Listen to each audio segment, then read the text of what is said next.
Welcome back to the Doc and Diana Show. I'm Dr. Chad Edwards, and I'm continuing my discussion on cardiovascular disease and hypertension. In my last video, I talked about hypertension and essential hypertension and a little bit about what causes hypertension. Here, I want to talk about what are the definitions, what should your blood pressure actually be, and what are the goals, and then if your blood pressure is above these levels, what does that mean? So I just wanted to give some numbers and some definitions so that you know if your blood pressure is this level, this is a problem, we need to get this addressed. So traditionally, we always thought about blood pressure, anything above 140 over on the top number, which is called the systolic number, over 90, which is the diastolic or the bottom number. Anything above those levels would be considered hypertension. And that was actually stage 1 if it was above 140. And if it went above 160, that was called stage 2. 90 to I think it was 100, maybe a 110, was stage 1, and then stage 2 was anything above that. However, in 2017, the American College of Cardiology and the American Heart Association, what we call the ACC/AHA, guidelines changed. And it's because of a number of studies that came out. One of them was the SPRINT trial, S-P-R-I-N-T, SPRINT trial, that showed that the lower we get your blood pressure, the better off you are. The lower your risk of cardiovascular disease. So it changed the emphasis on the numbers and how aggressive we should be and how early we identify hypertension. So when they changed those numbers, the first number is that we want your blood pressure, our goal for your blood pressure is less than 120 over less than 80. So if your blood pressure is 122 over 79, that's too high. It's actually considered pre-hypertension or elevated blood pressure. So 120 to 129 is considered that elevated blood pressure. Anything over 80 is hypertension.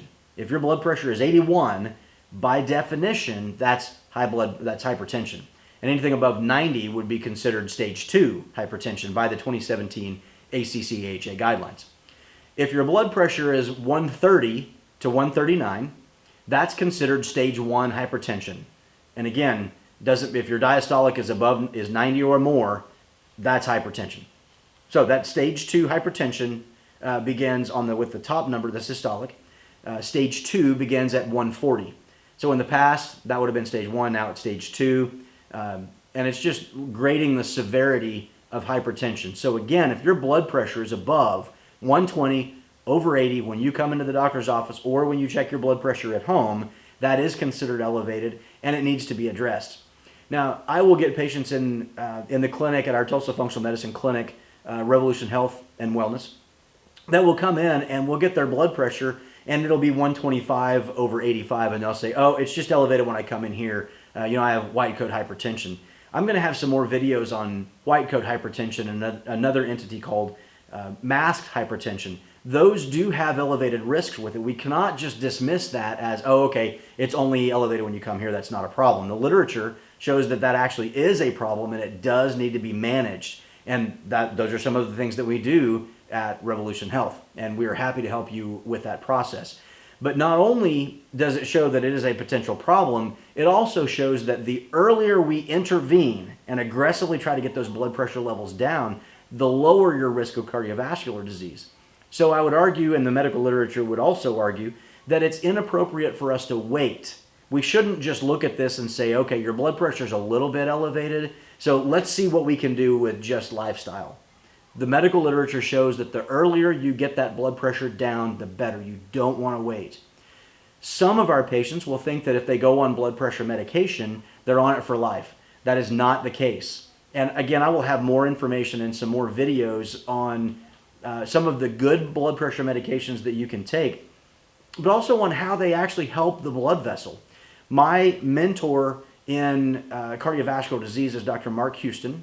He is a hypertension specialist and an internist, runs the Hypertension Institute in Nashville, Tennessee, and he is incredibly knowledgeable on cardiovascular disease, and he argues that you need to be aggressive about getting your blood pressure down as quickly as possible, but also there is benefit to taking some medications even if your blood pressure is normal.